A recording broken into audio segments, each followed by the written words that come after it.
একটা স্কুল খুব রিসেন্টলি তাদের টডলার্স থেকে যারা প্রমোট হচ্ছে তাদেরকে বলেছে স্কলারশিপ হ্যাট বানাতে। এবার মায়েদের অবস্থা খুব খারাপ যে স্কলারশিপ হ্যাট কী করে বানাবে।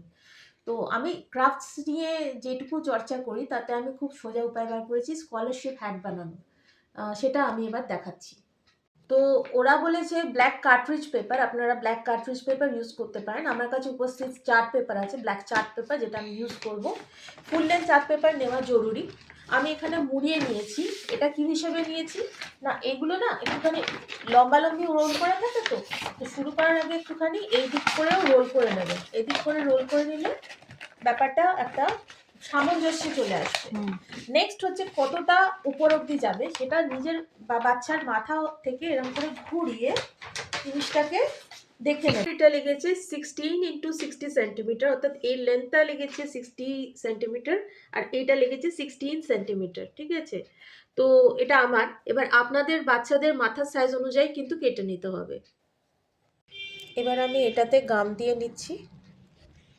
এজগুলোতে দেওয়া খুব জরুরি। একটুখানি ঘষে টষে নিলাম, এটা যাতে ইভেনলি ডিস্ট্রিবিউটেড, বিশেষ করে এজেসগুলো। ঠিক আছে, এজেসগুলোতে দেওয়া খুব জরুরি। দিয়ে আমি এখানে এসে ব্যাপারটাকে, আচ্ছা আপনাদের একটা অ্যাডভাইসেবল যে আপনারা চাইলে স্টেপলার করে করে দেখে নিতে পারেন, যেটা আপনার মনে হবে সঠিক সেই ইয়েটা যখন আসবে তখন গাম দিয়ে চিপকাবেন, কারণ একবার গাম দিয়ে নিলে জিনিসটা তো আর চেঞ্জ করা যাবে না। সেই জন্য এই জিনিসটা আপাতত রেডি। আমি আসছি পরবর্তী স্টেপ নিয়ে। সেই হ্যাটের ওপরে একটা টাসেল থাকে, সেই টাসেলটার জন্য আমি কি করেছি, এরকম আমার কাছে বাড়িতে ছিল উল, ছিল কমলা কালারের, অরেঞ্জ কালারের। তো এই উলটার এই সাইডটা গিট পাকিয়ে নিয়েছি। ঠিক আছে, আর এই সাইডটাতে আমি কি করব, আমি এটা কেটে দেবো। দিয়ে তাতে কি হবে, ঝালর ঝালর যে ব্যাপারটা সেটা আনার জন্য, যেটা বাইরের দিকে থাকবে। ওকে, এই হয়ে গেল। এখানে আমি মধ্যেখানে আর একটা ছোট্ট করে গিট করে দিলাম, দিয়ে এটাকে বার করব। সো প্র্যাকটিক্যালি জিনিসটা এরম দেখতে হবে, যেটা এই পার্টটা আমি টুপি এই বেসটাতে ঢুকিয়ে দেবো, আপার বেসটাতে।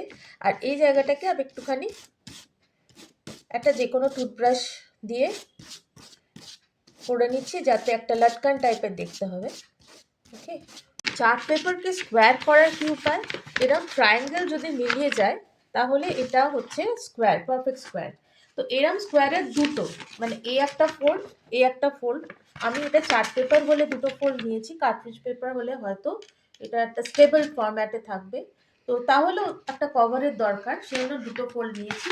এর মধ্যে আমি এখানে গাম দিয়ে দেবো, দিয়ে পুরোটাই আটকে দেবো এক্সেপ্টিং এই সামনের পার্টটা, এবং সেটা যে কেন বাদ দেবো সেটা বুঝতে পারবেন।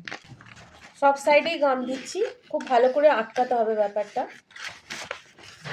এই যে জায়গাটা, এখানে আমি এইটুকু জায়গার মধ্যে টাসেলটা ফিট করে বাকিটা আমি গাম দিয়ে দেবো।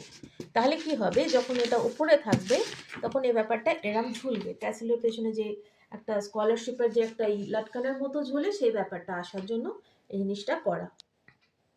এই পার্টটা তো রেডি, একটু just final touch, ribbon etcetera. এবার এটা এর মধ্যে ফিক্স করবেন কি করে।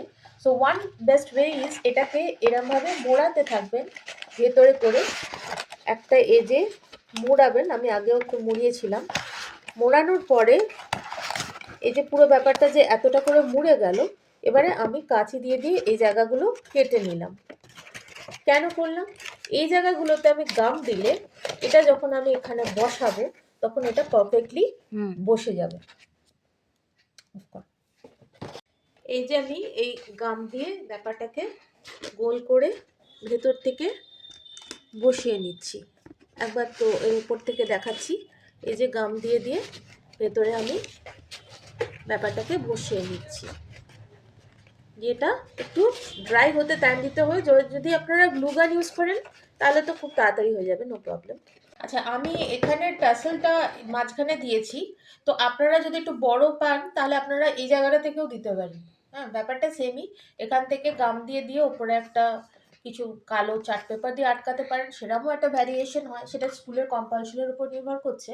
কিন্তু আমি এর মধ্যেখানে দিয়ে দিয়েছি, বিকজ আমার ডিসিশন আমি এখানে এই রেড রিবন দিচ্ছি, যে এন্ডগুলো দেখতে খুব সুন্দর লাগবে, মানে এই সাইডটাও আমি রেড রিবন দিয়ে কভার করে নেবো। অর্থাৎ 4টে সাইড আমি রেড রিবন দিয়ে কভার করে, খুব অ্যারিস্টোক্র্যাট একটা অ্যাপিয়ারেন্স আছে। আর একটা হচ্ছে এটা রেড ছাড়া আপনি গোল্ডেন রিবনও দেন, কোনো কোনো ভ্যারিয়েশনে গোল্ডেন রিবনও আছে।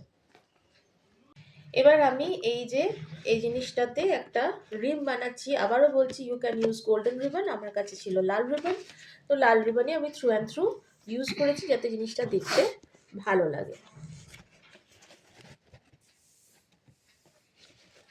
তো সাবধানে সাবধানে ব্যাপারটা ইউজ করছি। ওয়াও, জিনিসটা তৈরি হয়ে গেছে, মাথায় পরানোর জন্য একদম রেডি।